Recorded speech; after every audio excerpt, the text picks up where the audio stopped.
Hello, everyone, and welcome to High Tales with the Lit Sisters. I am Marisa. I'm Nicole. And today we are going to be talking about A Court of Thorns and Roses. Now, just for everyone who's new, which is everyone because this is our first episode, let's go over a little bit of things to talk about what this podcast is. This podcast is not any sort of academic literary analysis of a book.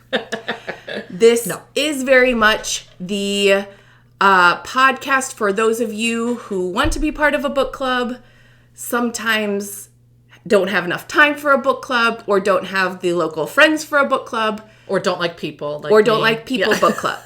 That's the book club you just signed up for. With the caveat that we have a very special way that we like to share books with each other. Mm-hmm. And it is with something else that we have in common. Yes. We enjoy smoking weed while we read, while we talk about reading, and while we podcast about talking about reading. I like it, yeah. Okay. So we will promise you that with any of our reviews, we will not give you spoilers to any future books or any future parts of the book that we have not reviewed yet. This is built so that way you can read along with us, you can enjoy it, you can chuckle along with us, or if you're like that Karen who never reads the book and always comes to the podcast club, you can just not read the book and listen and laugh along. And no one will judge you. No, because no one knows. We are on audio. Nobody knows. Nobody knows. Okay, so without further ado, let's do what we do. Let's get lit with the Lit Sisters. Let's get lit with the Lit Sisters. Okay, so while we are having our cannabis moment here, what we do during this is we first talk about what we're going to talk about today, and then also what our initial reactions are. So today, A Court of Thorns and Roses, and we are going to review everything before Under the Mountain. And for those of you that have read it, you know exactly what point in the book that we're talking about. So Nicole, first reactions before Under the Mountain, before you cough. I think initially, I already knew this before I read the book, that it was kind of a Beauty and the Beast, like, riff a little bit. So it's very much that. And I think initially, this first part we're going to talk about is almost a completely different book than the second part of the same book. Oh, I totally agree. Yeah. Yes. And I did not know about the whole Beauty and the Beast delineation. That was a surprise to me because you picked this book, and I'm so grateful that you did pick this book. But I kept eye rolling. I kept doing an internal eye roll the whole time. I was like, I'm a Beauty and the Beast fan, and don't steal Beauty and the Beast. And so it was kind of like, eye roll, you stole from a, Disney classic. Right. But it's probably one of your favorite Disney classics, it too. is very much my favorite. Yeah. Well, I mean, it's a brunette girl who reads. And reads. Back then, they didn't have quarter Asian girls in the Disney princess They suites. did not. So, it's the closest I could get. So I was actually irritated until you get into the Fae world and see, okay, this isn't a riff. This is just an entry point into a story. Yeah, and they don't give us a lot of the Fae of Perinthian in that first, 3/4 probably of the book before we get there. Yeah. So you get little tidbits where you know it'll be different and you know something's coming, but you don't really know what yet. Yeah. We start in, and there is a very skinny young adult, probably high teens, 18 or 19 years she's old. 18, 19, yeah. And so her name is Feyre, and she is hunting. And she's talking about her family and how they're starved and how they used to be wealthy. All of this is internal dialogue in her head. Right. It is obvious that they used to be wealthy and now they are starving for their meals. And if she does not kill anything today, they do not eat today. Yeah. And so she spots a deer off in the distance, and she's, angling it. She's saying all of the hunter things that I'm sure you're supposed to say. I am not a hunter, so I do not know any of that. Yeah. Then you can feed them for a couple months. She's good. All of a sudden, she sees this ginormous wolf stalking the deer. Right. And she says, oh, crud, I need to kill the deer, kill the wolf, kill something. But that wolf is so big, it could be a fairy. She questioned it. Yes. And this is the first introduction to fairies and what fairies are. And she talks about fairies used to enslave humans, how, they would kill them on whim, how now that there's this huge wall, fairies can't come and kill us anymore, and it's a big treaty and everything like that. Right. And she thinks, hey, this wolf is big enough to be a fairy. Yeah. I don't think it is. But it can't be because they can't come across the wall. Yeah. And, fairies don't look like wolves. I don't think, because I've never seen one. She doesn't know. It's been hundreds of years. Yeah. And so she says, you know what? Even if it is a fairy, F it. She reaches in to her bow and pulls out an ash arrow. And we find out ash arrows are the only thing that can kill fairy. Right. But she also mentions it's her biggest arrow, and this beast is ginormous. Right. Shoots an ash arrow. Just as a kicker, she shoots a second one right in the eye. And she swears when she looks in that eye, that eye is like, okay. Looking at her. Yeah. And then slowly dying. She also kills the deer. She has the deer meat. Yay, we get to eat. She says, you know what? I could use some money. And so she skins the wolf. Yeah. For the pelt. Yeah. And then she leaves. She goes home and sees her family. What happens with her family? First of all, okay. Who do you want to talk about first? I think she's got two sisters. Who you want to talk about first. Okay. So she has two sisters, right? We first meet Elaine. Mm-hmm. Who's Elaine? Marisa. Who's Elaine? In the story of our lives, Elaine would have probably been me. Definitely you. Yeah. So she's tender-hearted. She's a nurturer. Yeah. She's perceived as beautiful. She's like kind of rainbows and butterflies everywhere. Right. And that was totally me as a kid, just living in my naivete and like rainbows and butterflies. Now let's talk about Nesta. Nesta is... What character's kind of a bitch, in all honesty. I mean, like, she's the oldest. So as an oldest, I'm like, what? You're not hunting? You're not taking care of everybody? No. She just wants to scowling. She's just pissed off all the time, doesn't help, hates their father. Yes. Hates the father. Like, she insulting Feyre. Feyre comes in with a deer. Like, here's your pellet. supper. Yeah. You're welcome. For all of them. And she's like, ugh, you smell like a pig, or you look like a pig, or something. Was calling her names. Yes. And Feyre's just taking it. She's just like, I kind of am a pig. And frankly, the dad doesn't do it. Like, he's just sitting there. Yeah. His leg is ruined because, though, he got it ruined due to debts not being paid. Right. And he just doesn't say anything. He doesn't say, oh, let me help you. He doesn't say, Nesta, don't be a B word. Yeah. He doesn't even say, like, Elaine, can you clear off the table? Useless. He just sits in the corner carving these little toys that nobody cares about. Right. I'm very irritated with that man. I mean, it's kind of like your husband, like, oh, people are coming over, let me go cut a branch down in the back of the property. He's kind of a man. He's useless. He's a little useless. I feel like he's less than that. Like, I feel like a dog would have at least came and, like, wagged its tail. Yeah. So the next day, she's trying to sell all of, the pelts. She goes and she gets a good price from the mercenary. Mm-hmm. Not only that, the mercenary gave her way too much and said, oh, by the way, don't ever go that deep ever again in the woods. We keep hearing that fairies are coming across this wall between the two worlds. Right. She goes home. Everything's fine. All of a sudden, a beast storms in. Yeah. And everybody is frightened, cowering in the corner. What did you picture in your head for the beast? I pictured Beauty and the Beast, which actually pissed me off. I did an internal eye roll of okay, copycat. I was so irritated at that point. I saw the beast with horns. Yes. Bigger, not horns, antlers almost. But then I was like, oh, it's more of a wolf. So I had to make the beast's face kind of look like a wolf. Well, and I was picturing a ram's horns, the circle guys. But anyway, he comes in hot. Yeah. And it's just murderers! Murderers! He's a little emotional. Emotional. And so, everybody's like, we didn't murder anyone. And so everybody's cowering in the corner. Nesta, not given a shit about her youngest sister. Is just like saving Elaine.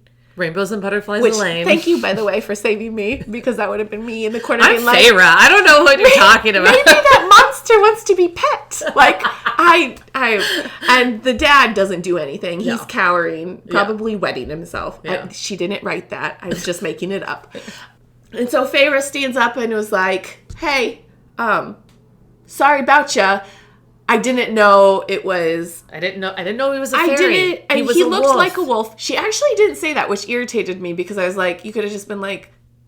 I think she just already knew. Yes, like, probably. There's magic here, obviously, and I'm busted. Busted. Okay, so, and then he's like, oh, and by the way, you skinned him. Rude. And so, as payment for murdering one of my people... Life for a life. Life for a life. Yeah. And so, she's like, okay, well, kill me outside. Which is very noble, by the way. And none of her family said anything. They were just like, no one okay, was like, yes, see you later. No one even said thank you. Just please don't bleed in the hallway. Like, okay. So, my family loves me. And he's like, well, I don't have to murder you. You could just come across the wall. I could just house you. Yes. Yeah. And she's like, well, are you going to make me be a slave? And he's like, nah, that's cool. You don't need to be a slave. And so she's like, okay. And her dad looks her in the face and says, never come back. Well, he did say, you've always been too good for us. Don't ever come back. Go be a slave and don't try to escape they don't know. back they don't to know my at this home. point. Right, you're right. At this point, they think Perinthian is like, they don't know anything about it, in all honesty. I mean, so she is thinking of all those, like, what he could be doing. Yes. She could be in a cell for the rest of her life. He'll forget to feed her. Which would have been very Beauty and the Beastie, by the way. I mean, the dad at least was the first one taken, right? Like, at least didn't want his daughter. Well, he did. He was like, Beast, how many do you want? And the Beast was like, I'll take one for now, but we'll see about later. How about the treaty, though? Like, okay, so when you heard that, what was your first thoughts?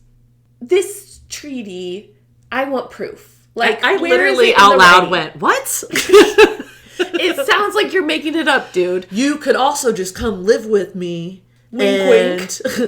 Even though you killed my best friend. That's the punishment. I'm awful. Like, she just keeps like, this was the eye roll be a part. Loophole. And he's like, there's no loopholes. It's like, there's always a loophole. Nope, it's me. This beast-like figure. You gotta live with me in my castle. For always. Okay. And so next, she passes out for 2 days at least. Yeah. Because she smells metal, magic is upon us, and she gone. She wakes up and they are walking up to this beautiful estate. Right. Like rainbows and butterflies. She's like, he must be high up here. It's like Elaine's dreams in there. Because rainbows and butterflies. He's not a beast anymore. No. Right? She sees. He is a handsome man who just happens to have this very weird Fey trend of having a mask on. So she's like, it must be high fashion. Oh, yes, of course. So she comes in, she doesn't think she can eat the food. She's scared to death at everything that happens. There's these she has like a personal maid who's helping her out and stuff and just taking in life. Mm-hmm. And she's like, what is going on? Why does everybody have a mask on? That's kind of weird. Yeah. All the servants, everybody. Yes, all the servants. And so she is trying to find out not only loophole, of course, we're always looking for a loophole in this weird living arrangement that has happened. But secondarily, it's all about why are masks on all these people? And so we learn about the blight. Yeah. So what's the blight? So the blight was, I don't know. That's the problem. Nobody will effing tell her. Okay? They just say this blight is ruining the magic. Yeah. And part of that is we have to wear these snazzy masks forever. Forever. You can't see us. So my favorite part around this time, when she gets to Perinthian, is how Tamlin starts to try to hang out with her. And, like, she keeps blowing him off. Oh, gosh. Like, that one time, he, like, comes out and he's like, oh, all my morning meetings got canceled. Hey, do you want a tour? Want to hang out and see where you live? And she's like, no, I really want to be alone right now. And then hightails it to the stables to hang out with Lucien. Which, I'll be honest with you, I would be hanging out with Lucien, too. He is cool. I love them so much. The like sibling banter that they have back and forth is great. Yeah. So like they go out on this hunt when she just ditched Tamlin. Yeah. And she's just like trying to get information out of him, and he basically is just like, I would have just killed you, man. Which again is what a little brother would say. He says it jovially. And he all of a sudden is just like looks over, and she like draws her bow like holy crap, and he's like, put that down and look straight forward. And so she's like, oh shit. Yeah. And so they both just look forward, and like something like comes, and she just starts hearing somebody like say like, look at me, look at me. And he's like, don't say anything, don't do anything. Yeah. And then it goes away, and she's like, what the F just happened? Yeah. And he's like, that's the bog. Like, okay, so very creepy name, first of all. Yeah. But the bog, it's like, that's how we start to learn about this whole Blythe. Right. And so these things are able to pass through, right? Yeah. So, okay, but like the thing I loved about that whole interaction between the two of them is after when Lucien was kind of giving her shit. And she's like, do you ever stop being so serious and like dull and like lame? And she's like, do you ever stop being a prick? And he was like, his response is like, much better. Nice. Yes. I'm like, oh, they're so cool. that is so the sibling banter that I feel like our siblings have. Yes. Like, I totally see that you and my brother having that conversation. Yes. Like, love, hate. Yes. Right? Exactly.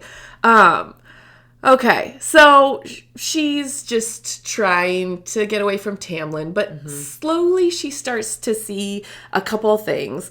First of all, he finds out about that bog, and he's like, not on my lands, mother, you know what? And he goes out for days and nights, just like tearing shit up. Like, and comes home one day and is just like torn up and is hurt. And okay, this was one of those things that I was like, she's like, oh, where do I like bandage you up and blah, blah, blah. And I'm like, Beauty and the Beast again. Yeah. That was such a pivotal point of Disney's Beauty and the Beast, where all of a sudden the Beast was like, oh, that hurt. Yeah. And she's like, oh, he isn't horrible. I guess he doesn't have magic healing powers right now. But also that was the first time I was like, okay, Tamlin, you know, because even though it was a ripoff, it's still a really fun part of Beauty and the Beast. It is. It was a tender moment. It really was. You were like, she softened up a little bit to him, and he wasn't so scary, in all honesty. Again, very Beauty and the Beast. Yes. But then the funniest part is Lucien, as the brother that would, like, starts being like, hey, you know, you want to know answers?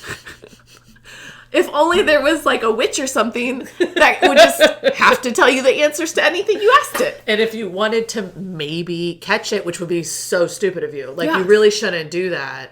But wink, wink. Maybe this is how you do it. Well, and then he even goes so far as to say, oh, and here's a knife you can borrow. And I may or may not be within shouting distance. Yeah, good luck, brah. So she does. Funny. She does. She goes, she sets up this trap to capture the Suriel. Yeah. So it is this, you know, monster witch person who knows everything. So she asks it a series of questions, and she's rolling around. Well, the fact that she even catches it. Okay, she's a human girl. Yes. And on her first try. Teenage girl, by the way. A teenage girl. I mean, she is very resourceful. We already know this about her. But on her first try, just boom. Catches it. I mean, just catches it right away. She needs to eat, brah. But, so she catches it. The Suriel's, like, saying answers in a very ambiguous way. Yeah. You know, kind of... I found it very interesting. Like I love it. Horoscopes. Where it's kind of like, that really could mean anything to anyone. It could. But... what do you want it to mean? Exactly. So she's always right. I like where she's throwing at. Yeah. Okay, so she learns about, the Hyberian king. Hybern, yeah. Hybern King of king. Hybern. Yes. And how he didn't like the treaty, and how 50 years ago a commander came that was the deceiver, and all this like ambiguous story that she's like, that's not what I asked you, bro. Both of them, what I found interesting though, both of them killed all their human slaves. Yes. Instead of setting them free after the war, and there was a treaty. The people that are literally like the stories that the human realm tell. Yeah. And so she's just like, I don't need this information right now. I just asked you, how can I go home? So I caught you. And yes. Part of the deal is you're supposed to tell me and I said, what I asked. What do I do? And she said, just stay with the High Lord. And it's like, whoa, light bulb moment. Don't get any more answers. Don't try and get out of it. Stay with the High Lord. Yeah. Well, she didn't know he was a High Lord, first of all. Right. So she's like, oh, I thought he was High Fae, which evidently there's a class system that we're all okay with. I mean, the mask gave it away. Yes. Right? The mask. But now he is like a High Lord, one of 7 High Lords. Right. So, okay, I've got to stay with them. And then all of a sudden, she hears predators. Mm-hmm. And there are these like dog-like the surreal panther, was like, let me go. Knew right away too. Like, let me go. Yeah. Let me go. Yeah. And so Feyre has, a bow drawn, and she's getting circled by all these Naga. And she, with the first one, she lets the Suriel go. And then she tries to get the next one, and she's running, and she's trying to get away. And she is about to be murdered. She's murdered one. Mm-hmm. She's probably murdered another one, or possibly fatally wounded. Yeah, for sure. But she's about to be murdered. And Tamlin comes. Boom. And just shreds everything, everywhere. Tears them from limb to limb. Tears them from limb to limb. And she is just being carried and taken care of. Nobody's ever taken care of her. Mm-hmm. And here he comes, not only saves her life, just man on a white horse, but he doesn't need a white horse because he's as big as a horse himself. Right. Just tenderly taking care of her. This is basically the Beast and Gaston, maybe? Yes. Well, yes. So this is the end of Beauty and the Beast. It is the end of Beauty and the Beast. So now we find out what happens to the rest of Beauty and the Beast. I will say, as I was reading it, I was like, oh, Tamlin. Yes. Tamlin, yes, to the rescue. Yes. Right? So I was okay with the correlation with Beauty and Beast by this point of the book. Yeah. I will also say this is when she is getting taken care of. That's when she finds out that he glamored her family. Mm. So they don't remember him busting in. They think she's taking care of some rich aunt who's dying. Yes. And they're totally taken care of. So it's a push. I thought it was interesting, her push-pull with that. Yeah. That it made her feel good. But then she was like, they really buy this? Yeah. Am I really that forgettable? And am I okay with just being a forgotten person now? I'm like, Feyre, you're not forgettable. Yes. You're okay, man. You killed a fae, wolf, and a deer. The next one where I was just like, okay, Tamlin, you're pulling at the heartstrings. Yeah. Is she's woken up in the middle of the night, and he comes carrying in a fairy. And she's like, I've heard that scream before, and it's somebody getting killed. In pain, yeah. Yes. Yeah. And that's so a scream of pain. And this fairy is a true, not a fairy that could pass as a human if you didn't see his ears. Yeah, didn't have blue skin or blue something. skin, watery hair, and just glistening body, and stumps on his back, and he is just getting blood everywhere, and it's just she took my wings, she took my rings.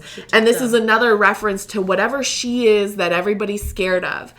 And not only was Tamlin trying to save him, trying to fix everything, trying to calm him down, but Lucian freaks out. He throws up all over the place and runs out of there, which is traumatic on itself. Right. I love that Feyre just went and grabbed the hand, just listened to and just rubbed her head the whole time, or his head, or their head. Head. They didn't give me the pronoun. So that was okay, Tamlin is trying to do something here. He's like trying to be good. Awakening moment looking at her. Yes. Too, right? I feel like that's a really big point where he sees her differently. She's not just a human, right? Human are people. Wait, human are people. But they have similarities. They're more alike than they are actually different. Yeah. That was sad, though. Lucian saw it, too, right? So, I mean, I think both of them were like, okay, this isn't just this random human that I was fine with dying. Yeah. I'm not, Yeah. So, it was really cute. And then they do little cute things where he writes, like, naughty limericks, just to I did think that was a funny way, because when he finds out she can't read. Yeah. And she was keeping all the words she didn't know to look up later, and he took that and made them into little poems. I thought that was cute. It was cute, but can I also say that it felt a little bit like a dig, because he was just like, oh, you can't read?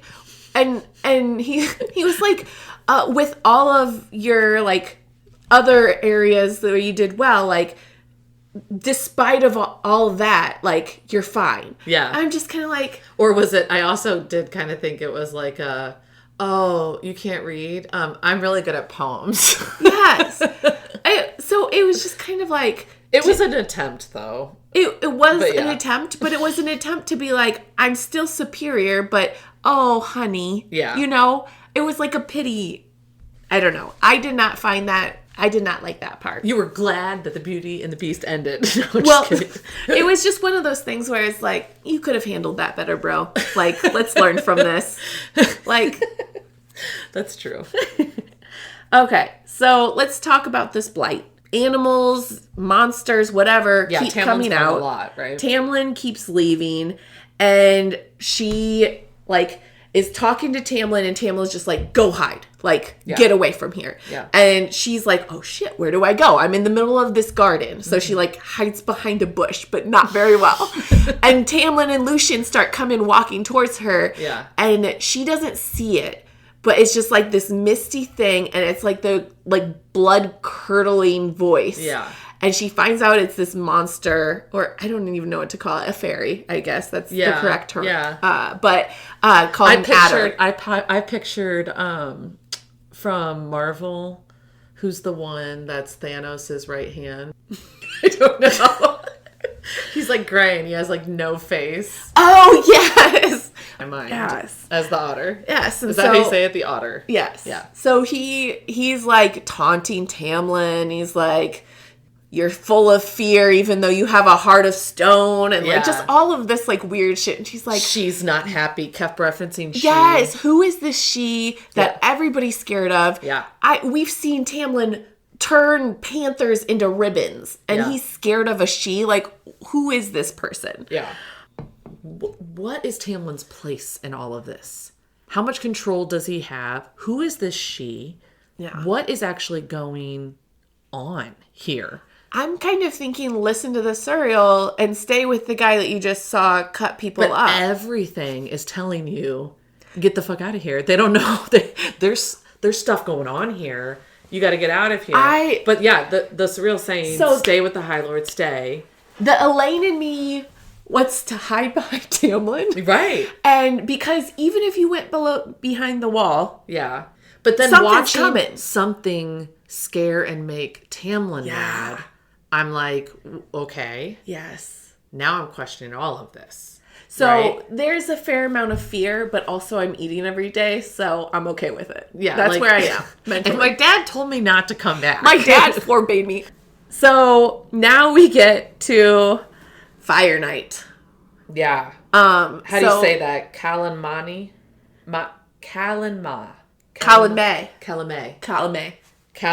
Okay. Fire Night. So we find out that this night is a ritual where they have the magic go back into the earth. And so this whole ritual is a big celebration where Tamlin, as the High Lord of the Spring Court... She doesn't know this yet, though. I know, I'm just going through okay. what it is to give context. Sorry, I know. It's okay. I'm not cutting that part so everybody knows you're a bitch. No, I'm just kidding. I'm such a cunt. Fire Night. That is a hell of a rite. Okay, so let me give you the down low on what this thing is for all of us mere humans. So in the Spring Court, Fire Night is a ritual where the High Lord evidently goes and kills an animal, and they call that the maiden. And then he comes back and walks towards the cave where there's just ladies. And just, he gets a maiden. They're just flinging, you know what, everywhere and just being like, pick me, pick me. His magical natural urges pick whoever he wants. He lays with them, and then magic fertilizes the world. Land. And so does everybody else. So, Feyre doesn't know this. No. Neither does the audience, by the way. Audience is the reader, by the way. So, she is like, why can't I come? And he's like, you are not coming. Stay in your room. Stay in your room. And so then she, like, comes out, and Lucian's like, dude, we're serious. Just stay in your room. This is what's going This down. is really happening. Tamlin's not going to be himself. Girl, just stay. So then she, like, it's like, no, fine. Didn't they even tell her to set a trap in her room again? Yes. Even though they laughed about it the first night. It's Yes. like, go in your room, set a trap. No. Well, she did set a trap, but then she's like, oh, it sounds like there's a band. I'm going to go check it out. So she takes down her own little trap, and she just wanders out there. And the thing that cracks me up is she is so human. Yeah. And we know the Fae can, like, smell her, and, like, she looks different, and, like, she doesn't sparkle, like, and she just has a hood on and is like, I'm totally... that she doesn't sparkle. I'm totally passing for a Fae. She is not passing. Like, no. Let's You're be honest. fooling nobody.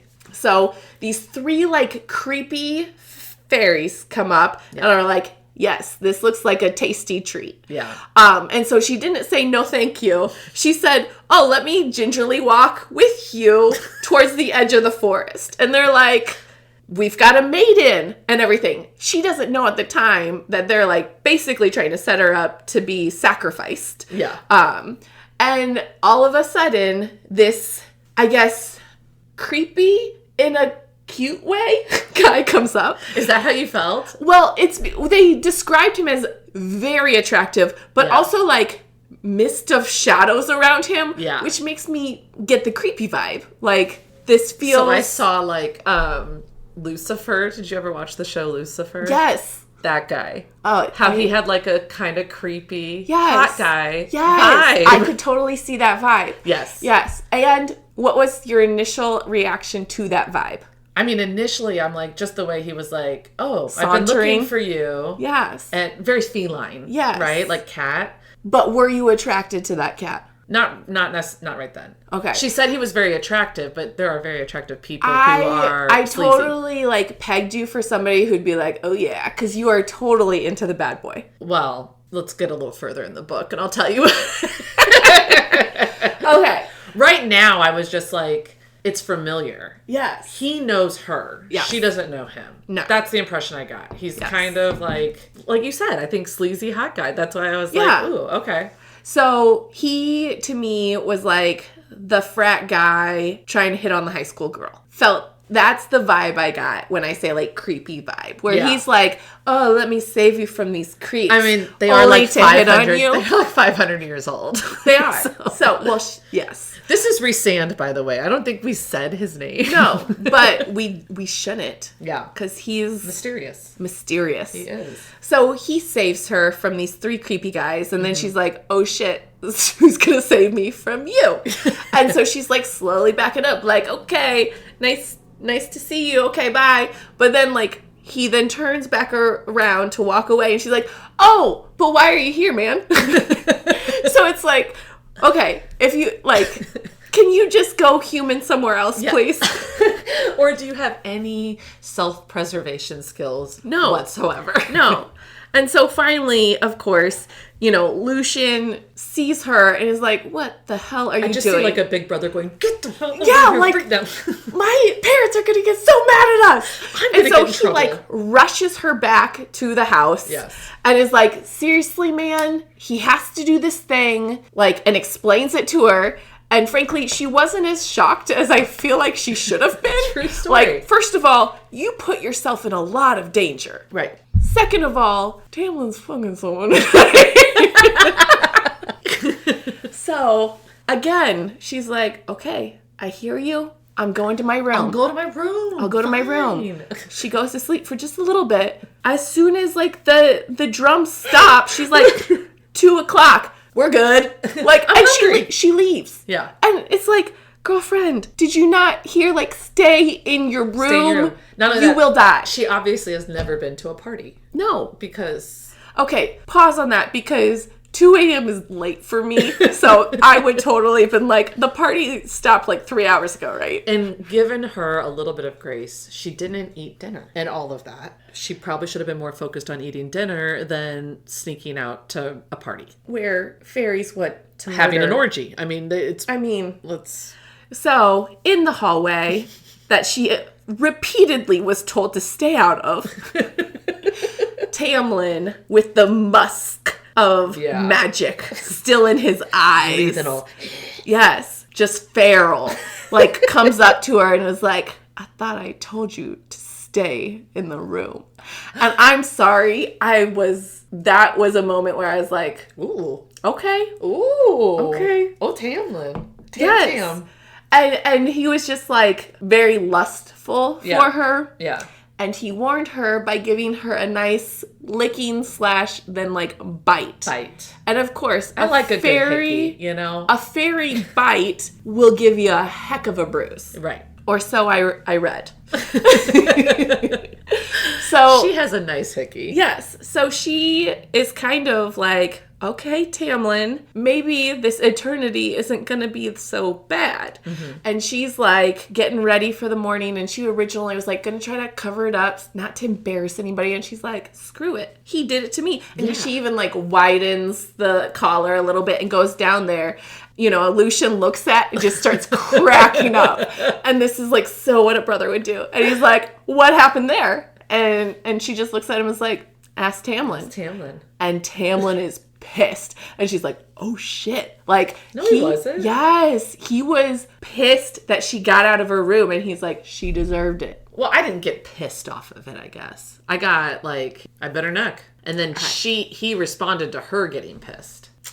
I think he was possessively pissed. Either way. Tamlin goes, I bit her neck. And he's like, you bit her neck, Lucian? Those are bite marks? What? Yeah. Basically thinking, bitch, you got out of your room again? Why? I told you. I mean... It was her fault. I will say that. Now, that as a parent, how irritated are you? Like, how many times do you have to tell your kid to get back in their bed? It's just annoying. Now, what do they expect? They are 500 years old, and she's 19. Fair. She's 19. So now this makes it even creepier that he was licking on her neck because she is 19 and he is 500 years old. We're well invested. Okay. It's what we're doing. So, neck aside from that lustful bite, they start doing like cute coupley things. They go out to a glen and like picnic and like they sit next to each other and Lucian's like the third wheel. Like he's seriously like their escort, like just making sure that like they don't actually do it before marriage or whatever that is. Like he's just the weird one in the back. And so like Tamlin's falling asleep and he's like, oh, I'm sorry, the willow always makes me fall asleep. And she's like, this guy is crazy. It sings? What? Like, what are you talking about? And he's like, oh, I forgot. Like, you can't see what I see. He's like, I can do that for you for a kiss. And she's like, sure. and then she's like, oh, well, talk less. Maybe that was coming on a little too strong because I said yes too quickly. And so he kisses her eyelids, which is just like the cutest thing. I mean, I was kind of like, okay, whatever. Okay, so that's the romantic thing that pulls at my heartstrings. Yeah. But then she starts hearing the willow sing and like everything sparkles and she's like, holy cow, this is a lot to take in. Yeah.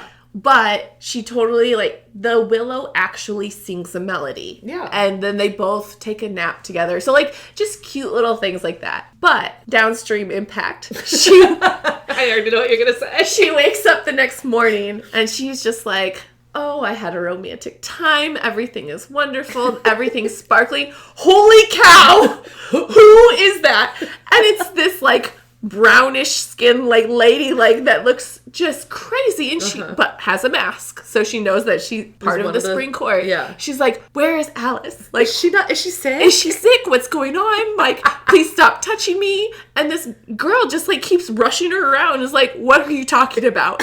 And just is totally disregarding her. So it turns out that the glamour was on everyone. She looks outside and there's just people everywhere. She's like, bitch, I am Alice. Why are you so crazy? So there's evidently people everywhere. This court has been flourishing this whole time. It's just, but anybody that looked weird. So you think of her like sneaking out to fire night. There's people everywhere. There's just people everywhere. The puka at the very beginning, like just like was trying to lure her, and she's like climbing down a drain pipe with everybody watching. Shimmying. Yes. Just looking a fool. So human. Just very self-aware at that moment. But she's kind of like living her best life. She's getting in her groove. She grabs all her paint stuff, comes walking outside. Again, fairy sparkles everywhere. Mm-hmm. Like the world is on fire until she looks up. And there is a severed head on a statue. Yeah. And she screams, drops everything. Everybody comes running out. And to be honest, their reaction was somewhat mundane. They were kind of like, oh, again. Oh, this guy and his pranks. and Feyre, rightfully so, was like, okay, guys, this is kind of a big deal. Yeah. And they're just like, I wonder what he's trying to say. It's like, if this isn't a threat of death, what message would a decapitated head on a statue mean?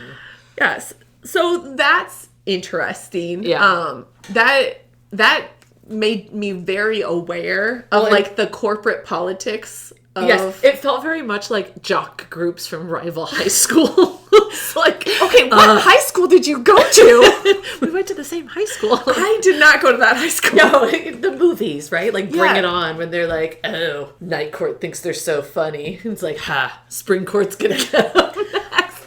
But with decapitated heads. You want to put a head on my statue. So they climb up. Lucian throws the head down. Like, and nobody's talking about who is this guy. Everybody's like, who sent this guy? Like, this poor guy who is like murdered face. They're like, oh, there's proof he like branded him with the Night Court symbol. And now we just toss this head aside.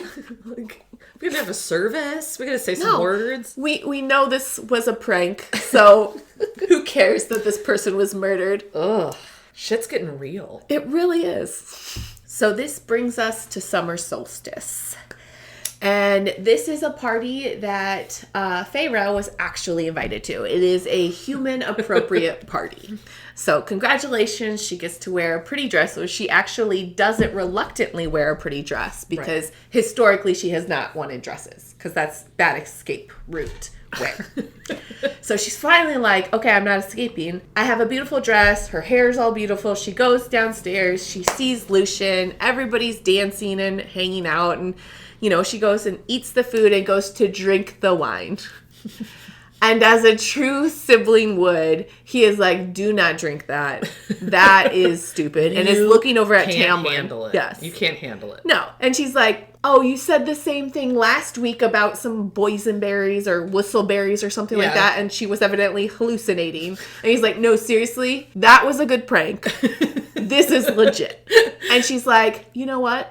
I don't give a F. I rule my own world. And she just slings it back and chugs it. Yeah. And then she chugs another one.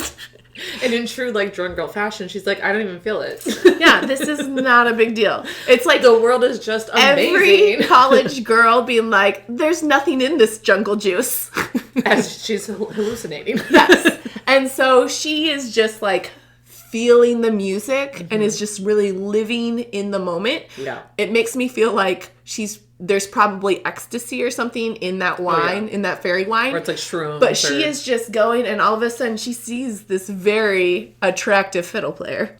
In a mask. In a mask. Shocker. everybody's a mess but her. So, I mean, she's really a catch because she's the only one that somebody can look into their eyes. Mm-hmm. So she's dancing for this attractive fiddle player that just so happens to be Tamlin. And boy, he's like sweaty and he's just so like low brow, but not. Like, I'm one of the people. And she is just dancing for him. He's like on one knee, fiddling directly to her, fiddle solo. And then he starts dancing with her. And they go and look at the spring whistles dancing in the grass. Yeah. And they look at each other. And then he looks at her and he says, I kind of want to kiss you. And she's like, I dare you.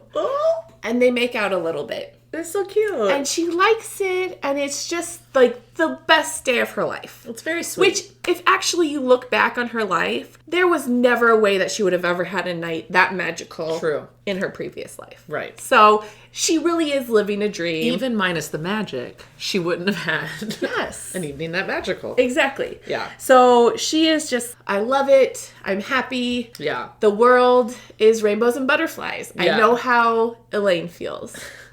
It's so cute. The whole interaction. I think at this point we really see like they're kind of this little misfit family. You know, how even when they're like talking about the summer solstice and she's like, so do I get to go? And he's like, Lucian is like, fortunate for you and your neck. This is a party that you're allowed to be at. Yes. Yes. So now the next morning. Yes. And everybody is hungover. So by morning, I mean like 12 o'clock, 1 o'clock p.m. They are at the breakfast table. Tamlin and Feyre like had their kiss. They're kind of making goo-goo eyes at each other. And Lucian is talking about some like true emissary shit. Like, I am worried the Winter Court just lost a dozen little kids, which that is so terrible. Deal. Yeah. But it's even worse for fairies because it's so rare to have children. Yeah. And so rare to have high fae children that, you know, by the time they're 75 is when they reach adulthood. Like, yeah. So it's like, what is this blight? Like, what is going on? Yes. This is when Feyre gets really nervous, like, it's going to get over to the human lands too. Yes. Like, yes. So, you know, goo-goo eyes on one side of her brain, but also like, everybody I know and love may perish because of this blight and this mysterious she. Yeah. All of a sudden, Tamlin, hands on the table, like looks up and says, get in the corner. And so she runs to the corner. Lucian pushes his back up against her and she smells that metal smell. And so she knows some magic is happening. So they're like, okay, it's making me look like I'm just the corner and Lucian's here. And Tamlin is just sitting back, like picking at his nails, like nothing to see here, guys. I'm just hanging out. Yeah. And Lucian is like looking out the window, just pressing his back into Feyre. Yeah. And that mysterious / creepy / bad boy. Creepy hot guy. Came walking in. Yeah. And he's just like, hey, how's it going? And, you know, they're like, hey, next time, please don't come and leave a decapitated head on my lawn. It's not funny. Yeah. And he does think it's funny. And he's doing his, like, saunter, like, that you can't help but be, like, kind of like, hee hee hee. Even as, like, a kid in the back of the classroom, when the, like, bad boy said something, you're always just kind of like, oh, that was kind of funny. He totally is like a cat. Like, I just picture that, like, ass up, like, look at saunter. Me, like, saunter into the room. Yeah. Yes. So he is just saying, oh, you know, she can't wait to see you. You're going to be here soon. And just taunting him even more. Yeah.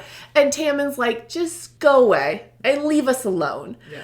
We're not interested. And so he turns around, conversation ended, starts walking away, and then all of a sudden, he turns back.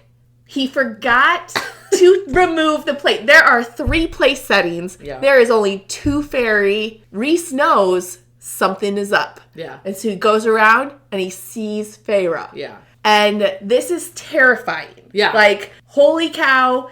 And the fear on Tamlin and Lucian's face. Well, and he's like, how dare you How dare you use magic on me? Off the page. And I was like, holy cow, this guy is scary. But again, he is also the most attractive man you've ever seen. It's a little hot. It's a little hot. But I would be terrified just seeing the fear on Tamlin's face. Right. Holy cow, if that guy is scared of this guy. I'm a human. I'm a human. And he can see me. Exactly. Like, what am I doing here? Yeah. And so we go through this whole interaction where they call her, and we finally know what the she is. Yeah. Amarantha. Amarantha. You're Amarantha's whore. Mm-hmm. Okay. So now we know that he's a little minion of the she that's scary. So if he's a minion of her, who is she? Who is she? Who is she? I am getting scared by the second. Yeah. Then Feyre feels him in her brain. And she's like, okay, now I understand what his power is. He is not like super tall. He has his hands in his pocket like it's no big deal. But like his power is like he's grabbing a hold of her brain and it's painful. And Tamlin gets down on all fours and is like, please stop. Please don't tell her. Please go. And Lucien actually tried to convince him, like, no, like, she's my betrothed. It's like, okay, nice. It's my chick. Yeah. It's my girl. You're totally friend-zoned, man. Nice try. So now both of them are on their hands and knees begging this powerful guy to let Feyre go and to, like, please don't tell the mysterious she, this powerful person. Mm-hmm. And he's like, okay, kiss my feet, like, kiss the ring, whatever. And then he walks away and he's like, so are you going to tell her? And he's like, maybe. And I was just like, what a jerk. I don't know. I'll think about it. And then he looks over at her. He's like, what's your name? Feyre, very smartly at the time, said Claire Better. Yeah. Which is just a random person in the town. From like her hometown. Yes. First name she thought of. Yes. Yeah. So he leaves. By the way, he can read minds. So by the way. Well, and don't you know, on his way out, he's like, she has the most delicious thoughts about you, Tamlin. Why? I forgot about that. Yeah. So he was like... That made me go like, this dude, don't mess with him. No, but it also made me blush so hard because I was like, now Tamlin knows she thought that. Mm-hmm. He was like, I wonder why she was thinking of how you're... biting her breast like you bite her neck or something like that, right? Yes. Everybody's like, oh shit, he's gone. Now what do we do? Yeah. And they're freaking out, talking about stuff that Feyre doesn't understand, nor does she care. She's just, what do I do? What happened? Am I going to die?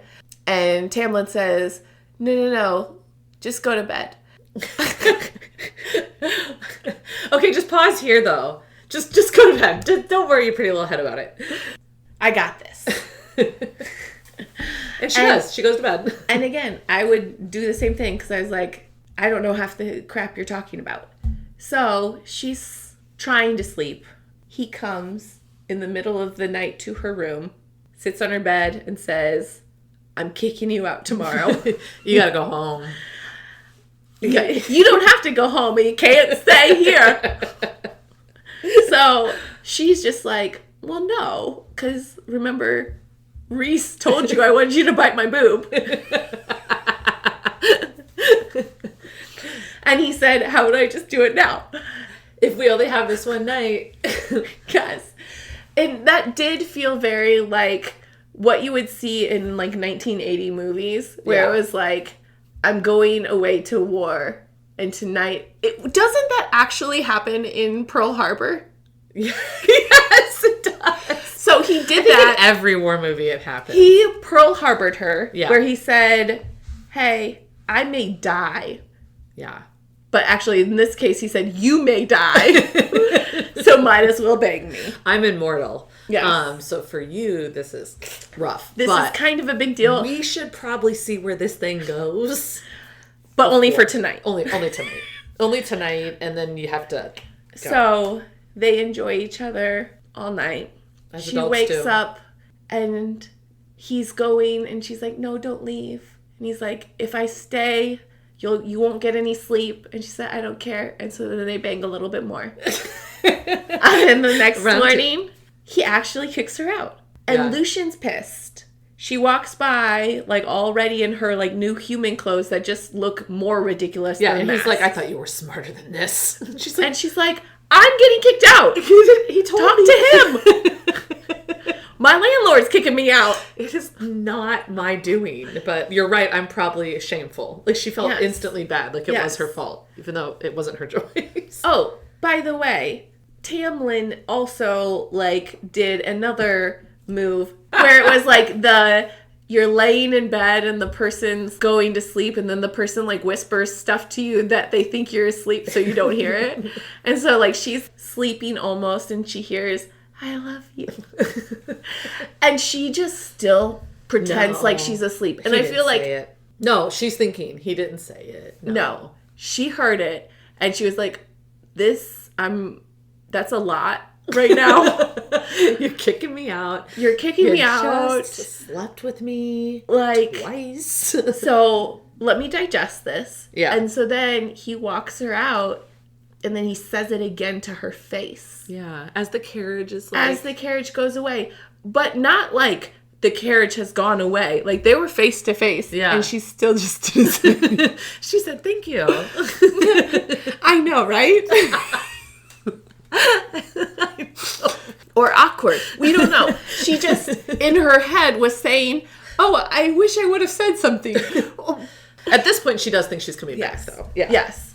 So she goes home. That's the end of this episode. No, I'm just kidding. That's the end of the book part of this episode. Correct. Now, I feel like we can have another smokable moment and talk about what just happened. What are the big things? The big things that impacted you. Oh. Well, let me ask you this. Who's your favorite character? Feyre. 100%. Yours is Feyre. Why? 100%. Because I feel like she, like, took care of everyone. She did. And now it's like, she's the protagonist. She's the one we're following. Yeah. Like, she has a good moral compass. Mm-hmm. She wants what's right. She treats everybody the right way, like, equitable. Like, I feel like she has it going on. Right. What about you? No, I agree. I mean, I think she is definitely a main character. I have my heart. I love Lucian right now. Yes. Now, and I know, like, Feyre's the lead, right? I think she's probably going to have ample time to be the favorite character. But Lucian, every time he's in a scene, I'm, like, laughing and giggling out loud. He's so funny. He's personable. I just really like Lucian a lot. Not only is he, like, hilarious in every scene, but even, like, the tender moments, you know, like, this whole story about his family. Oh, and how, it's tragic. Yes. And Tamlin's sitting there telling Feyre about how he fell in love and his brothers and his dad didn't like her. She wasn't of the, you know, proper class or whatever. And so they murdered her right in front of him and made him watch. Well, and not and only then they that, chased him to kill him. Yes, and that's how I forgot about that. Yeah, Tamlin and Lucian. That's how they got together. Yeah. Was Tamlin? Well, they were already came, friends, right? But yeah, Tamlin actually came and, like, helped him kill his brothers. Yeah, because his brothers was going to. And then he gave him a job. Yeah, yeah. I like Lucian a lot. He's a good, like, best friend, and I good like wingman. how he treats other people. Well, like, and it's like you don't get a creep Feyre. factor from him. Like, Yeah. Feyre spends a lot of time with him. It's like, no, you're Tamlin's girl, but we're like best buds, and I got you. Yeah. You know? And I love their story to get there because he Yeah. was not down at all. Well, and I like that he, like, apologized. So Yeah. after the Naga, like, attack and everything like that, He felt really like, bad. He was humbled. He apologized. He gave her that knife as a you know, gift, an apology. Well, I think he was, like, impressed too. Well, and I think of it from he is high Fae. Mm-hmm. So most people in society think that, okay, under him is the Fae and the lower Fae classes, and then the humans. Yeah. And he's going down and being humble enough to apologize. Like, that just shows his character. Yeah. Tamlin doesn't apologize for shit. He bites her. And he's just like, she deserved it. You deserved it. I love it. Okay, so what are you most excited about for the next part of this book? Ooh. Like I said before at the beginning, I think it's almost like a whole different book. The shifts in my current point of view of different characters are so 180, and it happens with multiple people. So I'm excited to talk about that. Yes. Well, and I think that's my favorite thing, when books can like feel like totally different things. Yeah. Like you think you're going down this path. And again, I was guilty of it with my internal Beauty and the Beast eye roll, where I was like, oh, this is so predictable. Right. And then this whole next book, I'm like, okay. I'm humbled. I'm as humble as Lucian. It's one of those things where it's like you're really getting the impact because you're getting it from Feyre's point of view. Yeah. Like she doesn't know these different things. So we're really getting to experience the characters through her. Yes. And I just think I'm really excited to talk about that part. That's my favorite. Okay. So next time you will have the Lit Sisters, and we will talk about A Court of Thorns and Roses, Part 2. Part 2. Under the Mountain. Under the Mountain. I'm very excited. Thank you all. Thanks for joining us.